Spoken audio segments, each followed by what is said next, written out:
আসসালামু আলাইকুম। আজকে আপনাদেরকে সূরা আর রহমানের অর্থ পড়ে শোনাব। বিসমিল্লাহির রহমানির রহিম। করুণাময় আল্লাহ, তিনিই শিক্ষা দিয়েছেন কুরআন, সৃষ্টি করেছেন মানুষ, অতঃপর তাকে ভাব প্রকাশ করতে শিখিয়েছেন।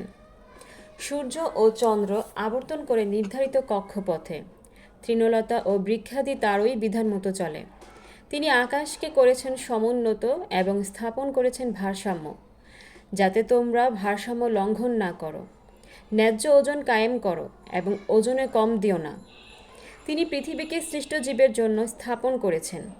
এতে রয়েছে ফলমূল এবং নতুন ফল বিশিষ্ট খেজুর গাছ, খোসা এবং দানা বিশিষ্ট শস্য।